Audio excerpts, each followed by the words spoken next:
नुमित्तु असुमना हौख्रे नोंगालदुना अयुक पुंग 8 ताबा दुवाइनी लिग्लागा सुनीतागा सिलैबो होइदा लाक्लमी मनितोंबीना हैमा काय चलुबनो नोइबो ngantana hekta Sunita नोलुकना खुमलई इचे होइदा लाइबने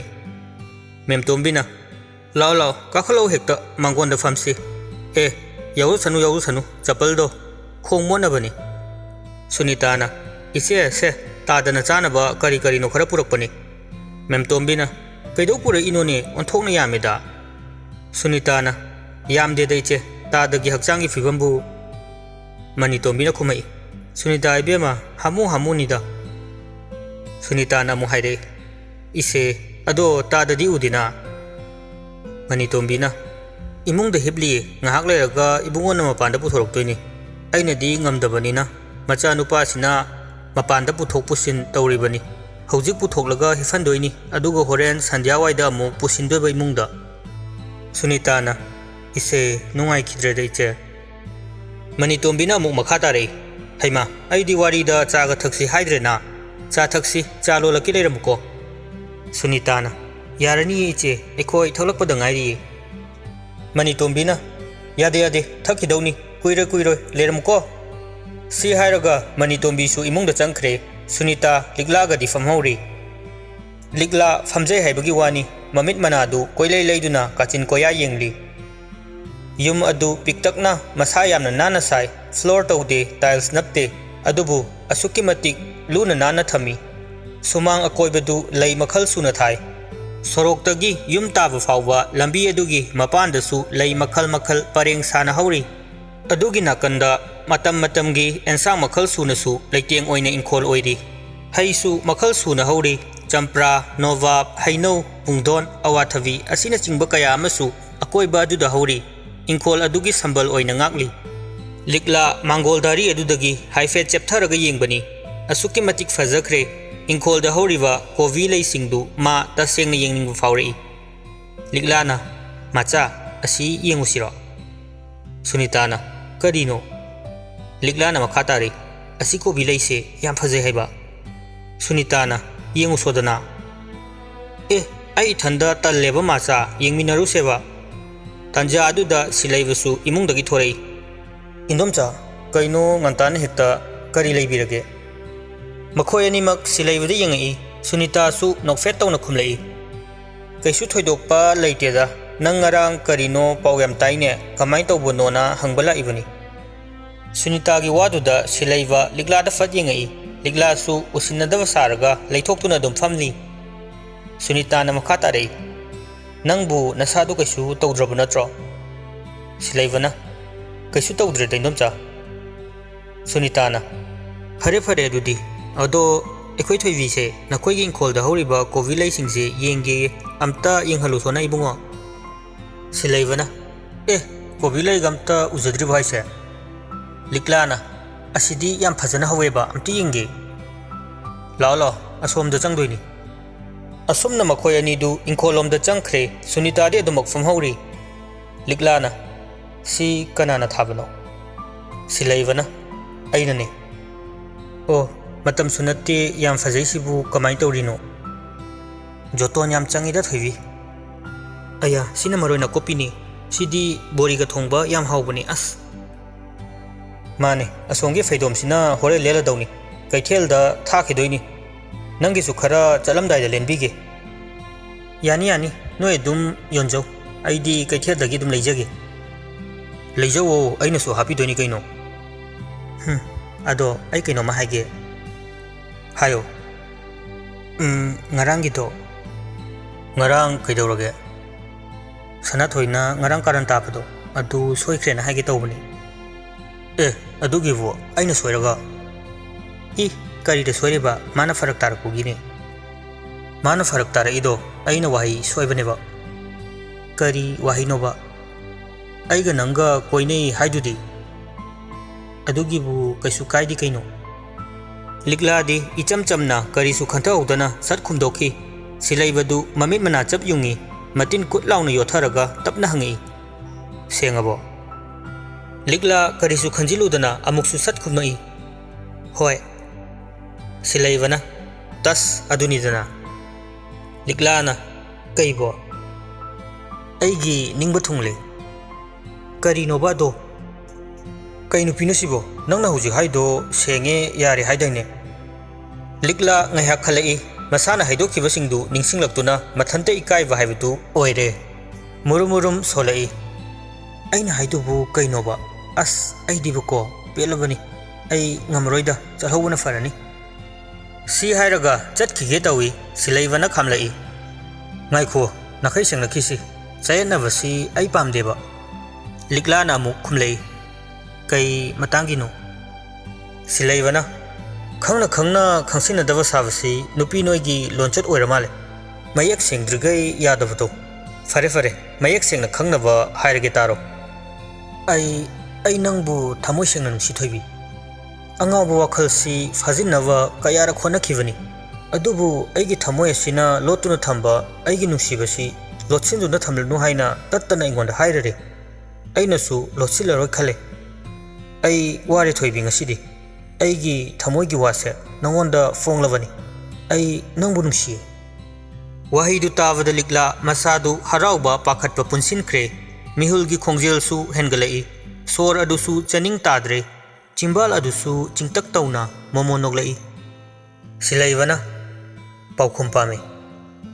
लिक्ला खुमदे अदुमक मची लेंगद्री ममाइदु ओंथोक्तुना लेपली सिलाइवना अमुक मखा तारई कइनो हाइररो हाइरो थोइबि नंगी थमोइद लेबदो अदुख खाइरमो नंगना यानिंगदब लेरसु यानिंगते सेंग हाइरमो लिक्ला ममाइदु तपना सिलाइब तमना लेसिलई ऐसु नंगबु नुंसी अदो वा हाइब लोइद्रिङै नाकंदगी तामोचा मखोय अनिमक कौरकलिब अदोमदा पुन्ना यिंगी सिलाइबना ए अबेमना ngaranggi do loirabo सिलाइबना मुक मखा तारे लोइरबनी आइगी टेबल ले होबनी नंग अदुम पुख्रो अबेमना होय लिक्लाना तपना मखा तारे कनानो सिलाइबना खुमलई अखोइसी थंगनबदगिनी मागी ngarang assignment ama sembiona thanambani ओ अदुदी थोसिरा पौखुमसु फंगे लिक्ला नोकफेट तवी अदुगा मांग थादुना थोखरे सुनीताना लाओ हन्नब तौरसी थोइबी लिक्लाना होय माचा मनी तोंबीना ngaiko ibungo inkolदगी करी करीनो खरा येंगुसु चलो इबे मखोइगी हापीनबा सुनीताना इचे यारनी मनी तोंबीना यादे पुखो सिलाइबना कोवी मरोय नाकोपी फदिगोम खामेन असिनबा असिना चिंग खरा हेकलगा खाव अचौबा अमदा पुलब हापचिली सी ओइरदी पुबसु खरा नुंगाइरनी दना लिक्लाना असुक यामबसिबु कमाइन पुदैनो गारीदा नत्रो अदुदी गारीना पुजनी कैनो सुनीताना अदुदी अइखोय अमुक थोखरगी इचे मनी तोंबीना लाओ ऐसु थिंदोके असुमना मखोय मयुमदा हलकी युम यौबगा लिक्ला महाकी कादा चंगदुना फमुंग अदुदा तपना फमथरई सिलाइबना ngасai हाइरकपा वाहै सिंगदु निंसिंगदुना मोमो नोकली अदुगा मचिंदा तपना सोलई तामोचा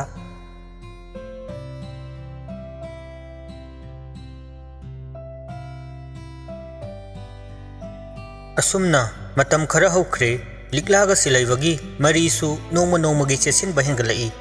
कॉलेज लाक्लबसु पुन्ना अदुगा हनबदसु पुन्ना हनमिनरमी लिक्लाना क्लास हाना लोइरबसु महाक मयुमदा हंदे सिलाइबा क्लास लोइब ngaiduna अदुमक पुन्ना हनमिनरमी सिलाइबना क्लास हाना लोइरबसु लिक्लाबो अदुमक ngai अनिगी नुसिनाबगी मतव असि उरगा कलक्तब मी अमत याउनदे कलक्नै सोनै अखोइगिसु असुमाइना तौबिरदि हाइजुना नुमित्तु लिक्ला क्लास लोइरदुना सिलाइबाबु ngaiduna lei कॉलेज गेट हौरिबा कौबिला अदुगी मखोंदा फमदुना लेरी लिक्ला नोकफेट तौदुना ममाइदु फट लेथुरई जापान ओइरंबदुदा नोकलंबा अदु सकफम खंगन हंजिली पाखतपा थुकतपा अमगा लोइनना फुक हौगली लला तौना खुमलई कई लेरगे जापाना पाखतकनो आई कछु तौरोय वा अमता हागे तौबने लिक्लाना कई वानो जापाना तपना मखा तारई लिक्ला नबुंग तसेंगना लानख्रे nabungbu amutang ngakpiyu. Ligladi gyan men ama tadre tapna hairei kaibuno. Japan ichen gi mafamda nabung khalhaidaba fattaba wakhal kaya ama khalure nabung makni khalaga ngakpiyu ko machan tombi. Ligla ngakna da Japan kaidorage. Japan makha tarei machan tombi nabung se sumaina toramba misak nate tamthiraba thodok aduna aibu saram chatpa misak ama ohenkibani. Ligla na da Japan tapna khumai hau machan tombi. Ligla na nang kaidorage ba ngasi amna emochali sibo. Japan makha tarei machan itaw silaibana aibu para ama tambi mana aibu warak piramdrabadi ai kari oiramgani itaw bu thagani machan mache nupi oibi kayabu ikai khumnaba mataw aduna aigi sa uluraba thamoi sibu mikap thohanbire nangdi laibuk favini silaibabu thadokpiganu ko. Ligla du ngasi Japan gi mataw adu gyan men amata tadre urau tharaudana leiba Japani mana maroire khanjabani. Ngasi di mahak thotna menglaba wahai pareng kaya ama nungsiba minungsi kaw mahaki ichelduna chentherakli. Chamamnaraba mahaki wakhal aduda Japan hainingliba wahai adu loksinba ngamlamde tapna hanglai. Da Japan kaino nangna tawrisibo nang kaidorageba da silaibana kari hairaginomu. Japan kaisum haidi machan ngasi haiba numitsidagi nangbu aigi ichanmakni khallabani maitai nupi amagi awatpa leitrabi nupi oibigi ijat pu cheksinna ikai khumnana awang bathak ta pukhatlibi nangumbi amabu aigi ichal oina fangjabase aigi laibak fabani. Aigi ichal do ngasi taibangpan sida hingduna leiramlabadi mahaksu nangumna soidana tawrongani. Si hairaga Japan midlu ani du pirang ihoraki. Ligla Japan da yinglai. Japan kappudu ubada Ligla nungaitaba khajik faujai. Japan Ligla gi midyengi artha du khangladuna tapna mu hairei. Aigisu nahak kumbi ichal ama leirami adubu mahakti ngasi gi taibangpan si thadoktuna chatkre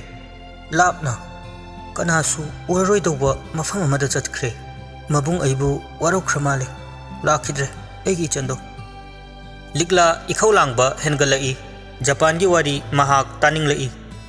da kamai tawraga leikhitabano. Japan mapi adu taithokduna khumlai ichanbu wari si taningbrane. Ligla su hoi haibagi mawongda mangak adu nomi. Japan nungsiba minok amaga loinana tapna hairei. Fare taroko ngasidagi chahi marigi mamangi warini. Matamdo ai class 11 kari. Aigi ichanupi Mirana class 10 kari ngagi matamni. Mirana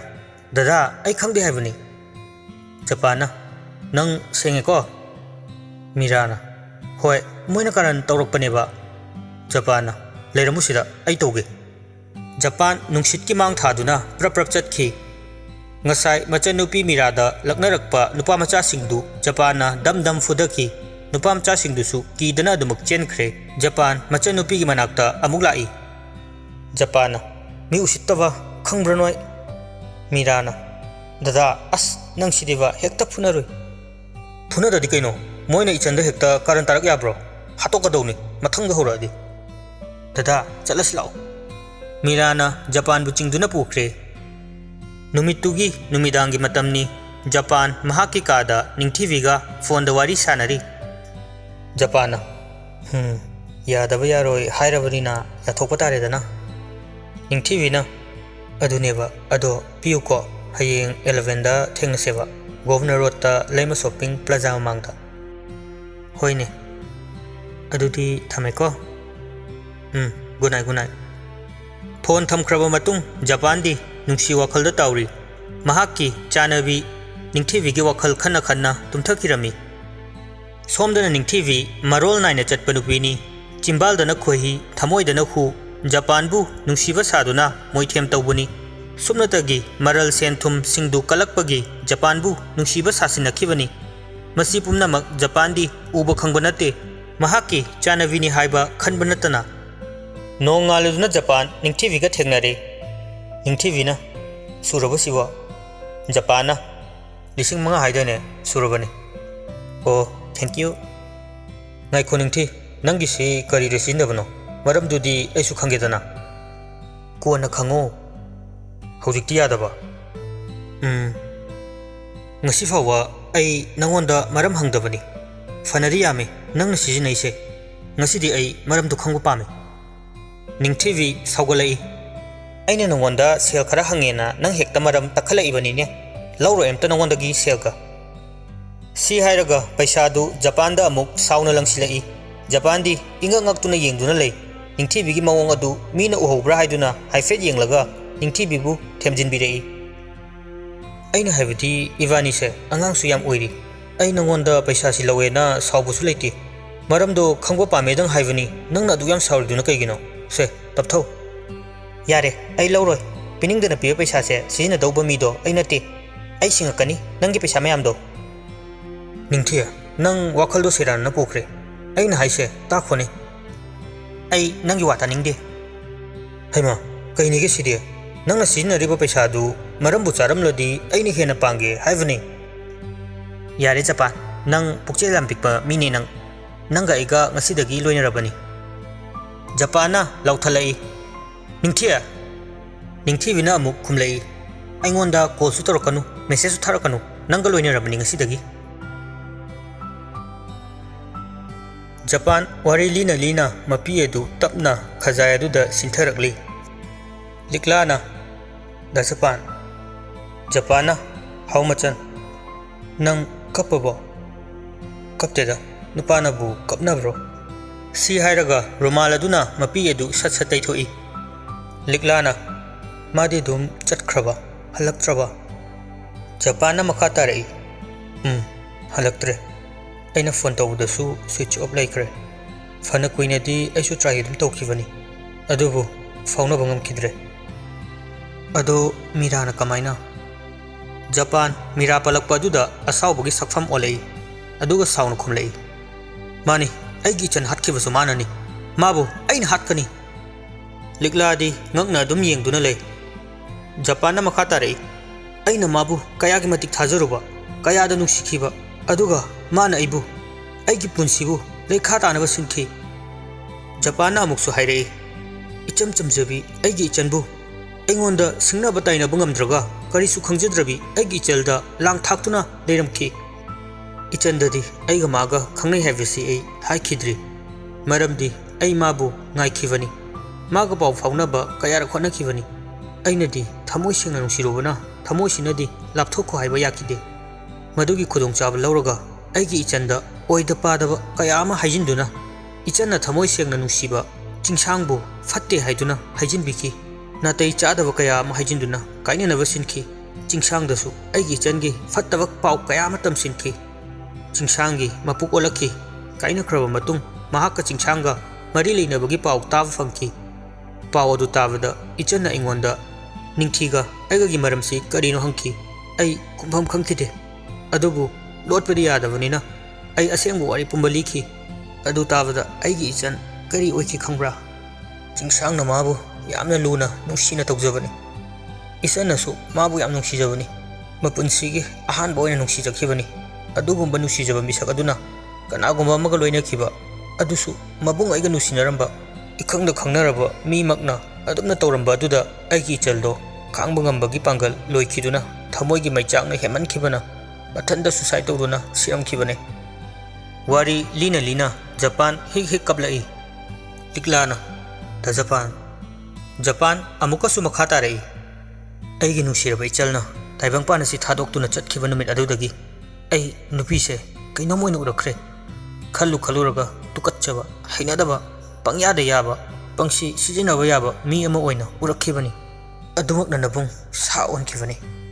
adubu aigi tausi leiba amadi machan nanga thengnarubadagi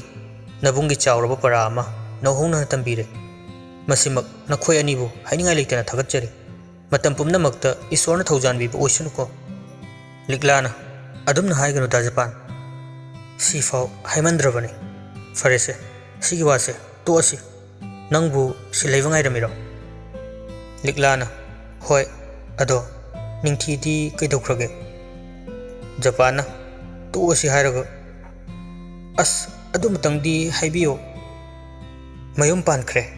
machanupi amasu yaukre hojikna mapamda halaga leiri mai nupadudi नुपी अहनगा लेख्रे हाइबनी अतोंबी ओइरर माले चिंगसांगरो चिंगसांगनदी इचन लेखिदबदगी मासु कोन मानब मयाम वारी लीनबदगी असेंगबदु खंगक्तुना निंगथीगा काइनख्रे कलक हेक पेली सक्तादुगा अदो माइ नुपादुबु नुपी हाना थीरमिरो हाना नुपी अंगांग लेरब नुपाने निंगथी अमुक चेलब मतुंग चही अनीमुक लेमिनारगा मोय कैदौनरबनो खंगदे हौजिक मपामदा लेरे नुपादुसु अहनगा दुम लेख्रे माबु अमुक हन्ना कौबा लाक्त्र माले मथोंग चादी अदुननी खंगद्रे मचन तोंबी मोय वासी सोमदना सिलेबा क्लास लोयरदुना थोरई लिक्लाबु येंगली महौसागुम कौबिला मखोंगदा लेरंबा याय खंदुना प्रप प्रप लाई लपतकना नुपा अमगा वारी सादुना लेबदु उरई महाक्सु नुपा अदु कनानो हाइदुना हाइफेट चिपथरगा येंगलई जापान ओइरंबदुदा टिंग लाउख्रे महा खोंगलई थुना प्रप प्रप मखोइना फमलिबा दोमदा चंगसिलई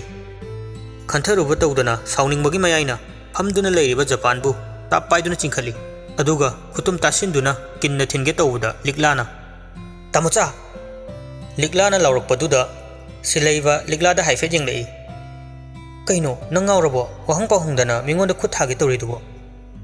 लिक्लागी वहाइदु ताबदा सिलैबा जापानबु खंथा थादोई अदुगा लिक्लादा ओनसिलई कइनो थोइबी नंग हाइसे नंग वा कनानो मसक खंगब नत्रा जापाना ताप ओक्तुना खुमलई इताउना खलिबदु चुमे आई साउदी अदुबु आई ngасꯤ디 नखोय अनिगी मफमदा वा खरा हाइनबगी तंजादो अमुक्तंग पिबियो सिलैबा जापान दो ओनसिलक्तुना कैवा नंगी करंब तानो ngасꯤना अमु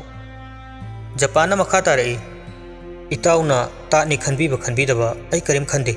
मरमदी आईगी खंता हौद्रबा सारमचट अदुना मरम ओइरगा थाजदबनी आई इसाना याजै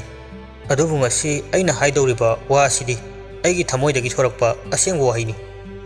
सिलैबना हाइदौबदो सत सत हायो इताउ अमदी इचन लिक्लागी मफमदा यामना लानख्रे नखोय अनीना आइबु नताउनि नबुंगनि खन्ना अमुक्तंग ngakpiyo आई अतै अहेनबो वहाई ताबा पामदे ngakpire असि खक्तंग हाइबियो ngасꯤदगी लिक्लाबु आइगी हेक पुकमिनबा इचनमकनि खंजरगे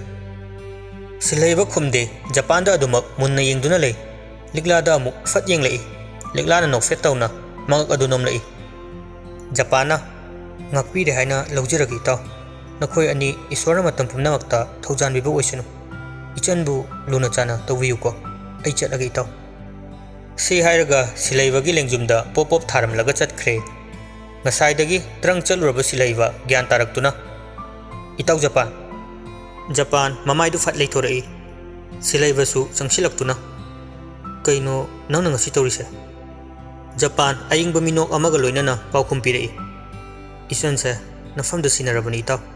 नंग नमाबु यंगसिन बिरो आई चलगे हयेंग अमुक थेंगनरसी ऑल द बेस्ट ताव सी हाइरगा सिलैबगी मखुद अदु सोकलम लगा चटख्रे सिलैबदी ज्ञान मेन अमत तादरे अदु मगलेपतुन लेहौरी लिक्लाना कैदौरे तामोचा हन्नब तौरसे सिलैबना थोबी चलसी आई ज्ञान मेन अमत तादरे कइनो जापान ngasi तौरिसिबो लिक्लाना आइसु तादे यामनसु कपमे सिलैब ngakna मादी कईगे लिक्लाना मखा तारई मागी हौख्रबा पुंसिगी वारी लिरमे अदुगा कप्पीबा आई फाव कपके तौई याम नुंसिबो कैदौरिनो हाइसे लिक्लाना जापान की हौख्रबा पुंसिगी वारी अदु अमुक लिरई मदु तारबा मतुंग सिलैबा सोर सांगना होंदोरक्तुना हाइरई नुपीदु हाल फदौनी कईगे मीगी थमोइबु अदुक थीना थुगाइबा होनब्रो हाल फदौनीने अस तामोचा नंगसे कीबा मा याउसिलैदा नंगसु तौगे हाइरो आई कीरिदो हाइदेको आई हाइदे तौदो नंग अइना कैदौरकेउ इस कैदौदोइबा तौगेगा खलमी माले मसे आय तौरो हैबनी तामोचा अदुदि लाओ गाड़ी लाए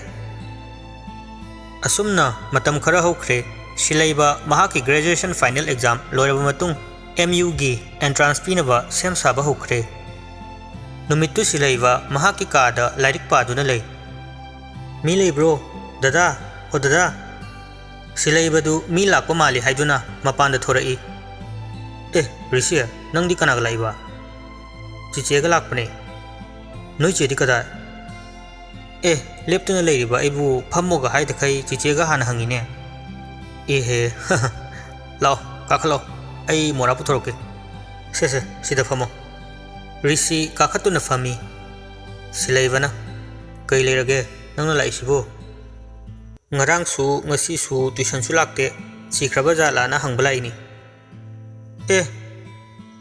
ebu kaino nate dada se yam chinbagi waro paw matangdi haibirapo yabane somda aina dada lakni na ngaira kansida farese ekoida hainingdre khalo ekoi chicheda hairakpadi yaidana ai la aroi kaido kaino sibo angang lo hallo chumdro aisu loina khangbajani kai khangi wa ha loi khangi adu kainoba hayutase aikoi che noini koinai do silaivana rishi gi lukhamda faklaun tharai ayo kaino ngawrubada mi kokta tharai duba nang nachindu yam yawning rayo achumba harasu phuine nate kokta natradi phufam leitrabo kaya da nari do yengone sibo ai nang dona ngawbo ngam khiroye ha hayeng khaidi kokta tharakanu ngasi soiroise hainari tanjaduda liglasu getlomdagi makhutta khawjaw ma paiduna changai tu noi chakra piyang silai silaiba mamitu paina risidi yenglai risidi usinadaba saduna tumina family kai chalubono nangbu thoibi rishi matonta murmurum soli ai imai hojikta aina lakpai maram haikhramaktada amukasu hanglurine पेलबनी दाइदी लिग्लाना खुमलई सिदा सुम लापनी से चानबनी सिलाइबना कईगिनो असु यामना अस ओंथों याम ख्रेदा लिग्लाना हो पिजनिंगना तौबनी मचेगी वादुदा ऋषि अमुका सोली पिजनिंग खिनि नोय अनि ngasi ko soiroi ai chinse yam ngangningi सिलाइबना लाओ काखलो लिग्लाना मुखुमलई होय अदो entrance से हयेंग पीदु नत्रो हयेंग नि पुंग कयादनो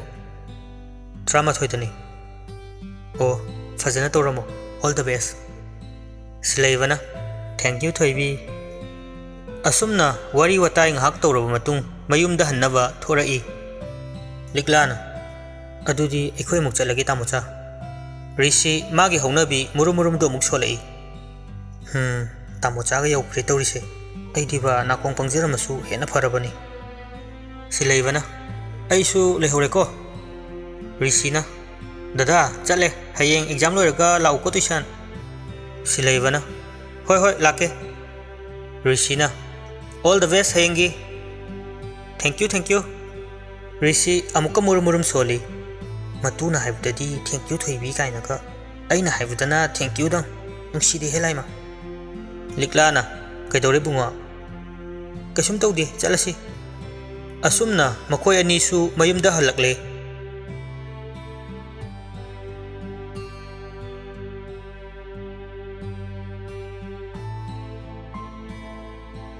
नोंमा हौखिबना सिलाइबा एंट्रांस एग्जाम सिलेक्शन फंगबगी पाव यौरई पाव हेक फंगबगा महाक लिग्ला होयदा चेलाई इनोमचा ऋषि कनाम लेट्रो इनोमचा थोइबी लिग्ला तारादुना चेंथोरई कईनो अदुकन्ना लावरिदुबो काखलो सिलाइबना पाव अमा तमगेना लापनी कई पावनो आई एमयू के सिलेक्शन दो फंगे बोबोइदो लाअमे माना हाइरंबने अइना फर्स्ट ता लेहवे हाये अया असेंगबैरो होय सिदी याम हराव हेबा लेरमो आई चालो लकी लोलानो आई चलगे यारोय कुइरोइबा आई माचादसु हाइगेबा लिग्लादी चंख्रे सिलाइबा अदुमक फमदुना लेरी कदोमदगिनो खंगदे ऋषिदु हुइगा खोंगदना फट चंगलई हेलो तामोचा पाव नुंगाइबगी ngasiदी करि चानी सिलाइबा ऋषिदा सुग्लब यिंगलई है सिलाव नंग हाइबियु तामोचा कनाना नंग तामोचा कौ हाय अखोय जेना कौबुदुदा आइसु कौबनि याद्रो नंगना असुक यामना हाइबा सारिस केगिनो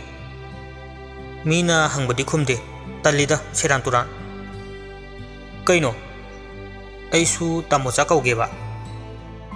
ꯍꯣꯏꯅꯦ ꯑꯗꯣ ꯑꯩꯅ ꯍꯪꯕꯗꯨꯁꯨ ꯈꯨꯝꯃꯣ ꯌꯦꯁ ꯄꯥꯎꯈꯨꯝꯒ ꯂꯩꯇꯦ ꯆꯤꯟꯗꯒꯤ ꯃꯊꯟꯇ ꯍꯦꯛꯇ ꯊꯣꯛꯈꯤ ꯑꯦ ꯌꯦꯡꯉꯨꯅꯦ ꯃꯁꯦ ꯔꯤꯁꯤꯅ ꯑꯃꯨꯛ ꯃꯈꯥ ꯇꯥꯔꯛꯏ ꯑꯦꯝ ꯌꯨꯗ ꯇꯝꯃꯗꯤ ꯇꯨꯏꯁꯟꯒ ꯂꯥꯛꯑꯔꯣꯏꯗ꯭ꯔꯣ ꯇꯥꯃꯣꯆꯥ ꯁꯤꯂꯩꯕꯅ ꯂꯥꯛꯑꯅꯨ ꯍꯥꯏꯔꯣ ꯂꯥꯛꯑꯣ ꯑꯗꯨꯝ ꯑꯩꯈꯣꯏ ꯆꯦꯁꯦ ꯑꯩꯈꯣꯏ ꯇꯥꯃꯣꯆꯥ ꯎꯗ꯭ꯔꯗꯤ ꯂꯩ ꯉꯝꯗꯕꯅꯦꯕ ꯑꯗꯨꯅ ꯑꯗꯨꯝ ꯂꯥꯛꯄꯤꯌꯣ ꯃꯥꯒꯤ ꯈꯜꯂꯒ ꯑꯩꯒꯤ ꯅꯠꯇ꯭ꯔꯁꯨ ꯔꯤꯁꯤꯒꯤ ꯋꯥꯗꯨꯗ ꯁꯤꯂꯩꯕ ꯅꯣꯛꯄꯗꯤ ꯌꯥꯝ ꯅꯣꯛꯅꯤꯡꯉꯕꯅꯤ ꯑꯗꯨꯕꯨ ꯁꯥꯎꯁꯤꯟꯅꯩ ꯀꯩꯕ ꯍꯧꯖꯤꯛꯀꯤꯗꯣ ꯅꯪ ꯃꯅꯥꯗꯨ ꯄꯥꯏꯔꯒ ꯂꯩꯔꯝꯃꯤ ꯑꯦ ꯗꯗꯥ ꯅꯥꯏꯌꯦ ꯊꯥꯗꯣꯛꯑꯣ ꯑꯩ ꯃꯇꯨꯡ ꯍꯥꯏꯔꯣꯏꯕ ꯅꯥꯏꯌꯦꯕ ꯇꯟꯖꯥꯗꯨꯗ ꯁꯨꯅꯤꯇꯥꯁꯨ ꯏꯃꯨꯡꯗꯒꯤ ꯊꯣꯔꯛꯏ ꯍꯩꯃꯥ ꯀꯩꯗꯧꯅꯔꯦ ꯁꯤꯂꯩꯕ ꯔꯤꯁꯤꯒꯤ ꯃꯅꯥ ꯑꯗꯨ ꯈꯪꯊꯥ ꯊꯥꯗꯣꯛꯏ ꯔꯤꯁꯤꯅ ꯃꯃꯥ ꯑꯁꯤ ꯁꯣꯅꯣ ꯐꯖꯅ ꯆꯨꯏ ꯑꯁꯦꯡꯕ ꯑꯆꯨꯝꯕ ꯍꯥꯏꯔꯨꯕꯒꯤ ꯃꯥꯅ ꯃꯅꯥ ꯂꯩꯔꯤꯁꯦ ꯁꯨꯅꯤꯇꯥꯅ ꯍꯩ ꯗꯗꯥꯗ ꯑꯗꯨꯃꯥꯏꯅ ꯍꯥꯏꯕ ꯍꯧꯅꯕ꯭ꯔꯣ ꯑꯉꯥꯎꯕ ꯔꯤꯁꯤꯅ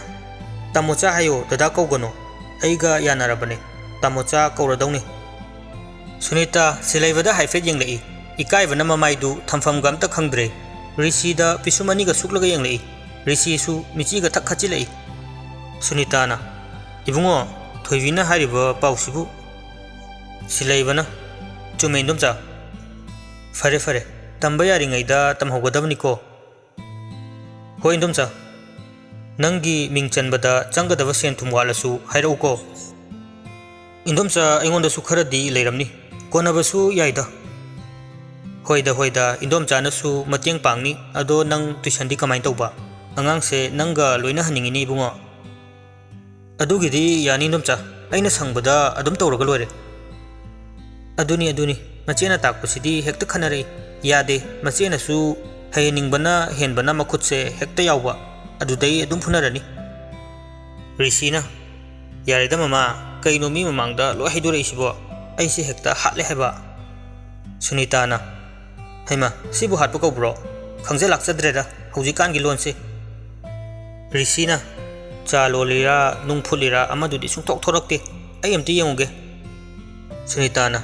ꯆꯦꯆꯦꯒ ꯄꯥꯏꯃꯤꯟꯅꯔꯣꯀꯣ ꯀꯔꯝ ꯊꯣꯛꯑꯗꯣꯏꯅꯣ ꯈꯪꯗ꯭ꯔꯦꯗ ꯃꯁꯤ ꯑꯉꯥꯡꯁꯤꯅ ꯁꯤꯂꯩꯕꯅ ꯃꯆꯤꯟꯁꯦ ꯄꯉꯥꯡꯗ ꯉꯥꯡꯉꯤ ꯅꯣꯛꯁꯨ ꯅꯣꯛꯅꯤꯡꯕ ꯃꯥꯅ ꯍꯥꯏꯔꯤꯁꯤꯡꯁꯦ ꯁꯨꯅꯤꯇꯥꯅ ꯃꯁꯤꯃ ꯀꯣꯃꯦꯗꯤꯗ ꯆꯠꯇꯧꯔꯤꯕ ꯈꯪꯗꯦ ꯆꯠꯂꯣꯏꯗ ꯏꯟꯗꯣꯝꯆꯥ ꯍꯥꯏꯅꯔꯤꯉꯩ ꯇꯟꯖꯥꯗꯨꯗ ꯂꯤꯛꯂꯥꯁꯨ ꯆꯥ ꯄꯨꯗꯨꯅ ꯊꯣꯔꯛꯏ ꯁꯨꯅꯤꯇꯥꯅ ꯂꯥꯛꯑꯣ ꯊꯝꯃꯣ ꯏꯕꯨꯡꯉꯣꯗ ꯄꯤꯔꯣ ꯆꯥꯗꯨ ꯃꯊꯪ ꯄꯤꯔꯛꯏ ꯁꯤꯂꯩꯕ ꯆꯥꯗꯨ ꯊꯛꯀꯦ ꯍꯥꯏꯗꯨꯅ ꯀꯞꯇꯨ ꯍꯦꯛ ꯊꯥꯡꯒꯠꯄꯒ ꯊꯣꯡꯒꯥꯜꯂꯣꯝꯗ ꯖꯣꯅꯤꯗꯨ ꯍꯣꯕꯦ ꯆꯦꯜꯂꯛꯏ ꯖꯣꯅꯤꯅ ꯇꯥꯃꯣꯆꯥ ꯀꯟꯅ ꯆꯦꯜꯂꯛꯄ ꯑꯗꯨꯗ ꯋꯥ ꯉꯥꯡꯕ ꯐꯥꯎ ꯉꯝꯗ꯭ꯔꯦ ꯁꯤꯂꯩꯕꯁꯨ ꯄꯥꯈꯠꯅ ꯖꯣꯅꯤꯒꯤ ꯃꯅꯥꯛꯇ ꯆꯪꯁꯤꯜꯂꯛꯏ ꯑꯝꯇ ꯒ꯭ꯌꯥꯟ ꯇꯧꯁꯦ ꯇꯞꯅ ꯍꯣ ꯑꯗꯨꯃꯥꯏꯅ ꯀꯩꯗꯧꯔꯒꯦ ꯍꯥꯏꯌꯨ ꯖꯣꯅꯤꯅ ꯚꯌꯥꯏꯗꯣ ꯇꯥꯃꯣꯆꯥ ꯁꯤꯂꯩꯕ ꯄꯥꯈꯠꯂꯛꯏ ꯑꯗꯨꯕꯨ ꯇꯞꯅ ꯐꯥꯖꯤꯟꯗꯨꯅ ꯍꯪꯂꯛꯏ ꯚꯌꯥꯏ ꯀꯩꯗꯧꯔꯒꯦ ꯁꯦ ꯐꯖꯅ ꯍꯥꯏꯌꯨ ꯚꯌꯥꯏꯗꯣ ꯇꯥꯃꯣꯆꯥ ꯋꯥ ꯃꯈꯥ ꯇꯥꯕ ꯉꯝꯗ꯭ꯔꯦ ꯄꯤꯗꯨ ꯂꯦꯞꯄ ꯂꯩꯇꯅ ꯁꯤꯟꯊꯔꯛꯏ ꯁꯤꯂꯩꯕ ꯆꯤꯡꯅꯕ ꯁꯨꯝ ꯍꯦꯟꯒꯠꯂꯛꯏ ꯖꯣꯅꯤ ꯐꯖꯅ ꯍꯥꯏꯌꯨ ꯚꯌꯥꯏ ꯀꯩꯗꯧꯔꯒꯦ ꯍꯥꯏꯕ ꯖꯣꯅꯤꯅ ꯌꯨꯝꯗ ꯆꯠꯁꯦ ꯇꯥꯃꯣꯆꯥ ꯚꯌꯥꯏꯗꯣ ꯃꯃꯥꯌꯥꯏꯁꯨ ꯋꯥꯟꯊꯍꯧꯋꯦ ꯃꯤ ꯃꯌꯥꯝꯅ ꯇꯥꯃꯣꯆꯥ ꯀꯧꯔꯨꯁꯣꯅ ꯂꯥꯛꯏꯅꯦ ꯁꯤꯂꯩꯕꯅ ꯍꯥ ꯀꯩꯅꯣ ꯅꯪ ꯍꯥꯏꯗꯨꯕꯣ ꯂꯥꯛꯑꯣ ꯌꯨꯝ ꯆꯠꯂꯁꯤ ꯂꯥꯛꯑꯣ